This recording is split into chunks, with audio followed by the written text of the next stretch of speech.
To John's beloved family, Mrs. Mccain, to Cindy and the McCain children,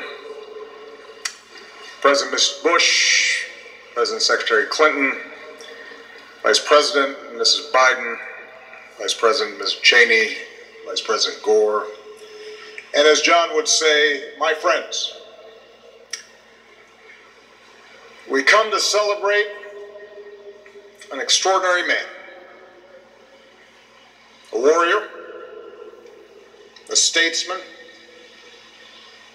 a patriot,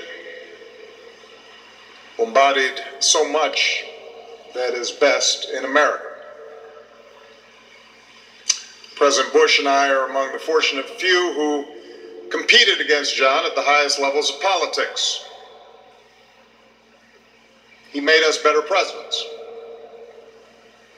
just as he made the Senate better, just as he made this country better.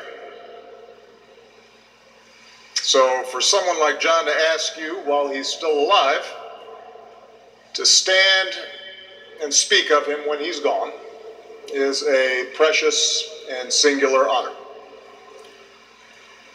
Now, when John called me with that request earlier this year, I'll admit sadness and also a certain surprise.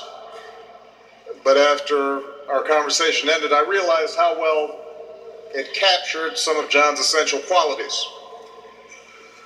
To start with, John liked being unpredictable, even a little contrarian.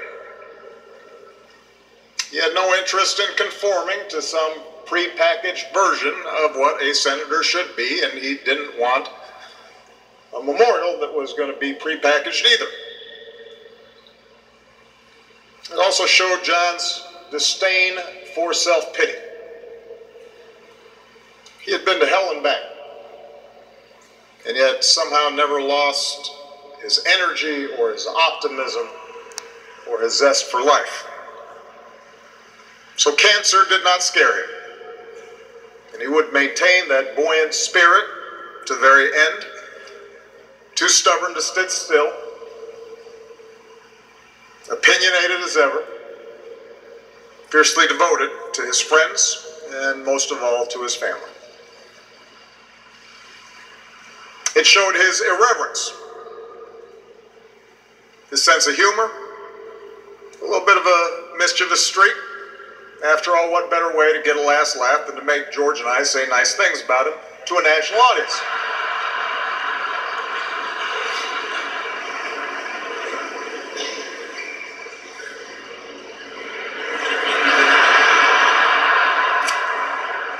And most of all, it showed a largeness of spirit, an ability to see past differences in search of common ground.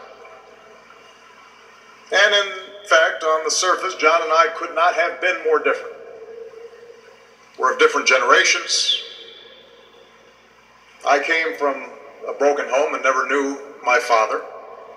John was the scion of one of America's most distinguished military families. I have a reputation for keeping cool. John, not so much.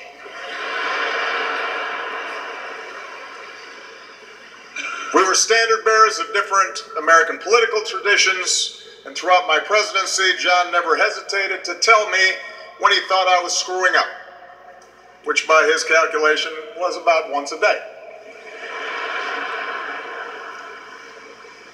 But for all our differences, for all the times we sparred, I never tried to hide, and I think John came to understand the long-standing admiration that I had for him. By his own account, John was a rebellious young man. In his case, that's understandable. What faster way to distinguish yourself when you're the son and grandson of admirals than to mutiny? Eventually, though, he concluded that the only way to really make his mark on the world is to commit to something bigger than yourself. And for John, that meant answering the highest of callings, serving his country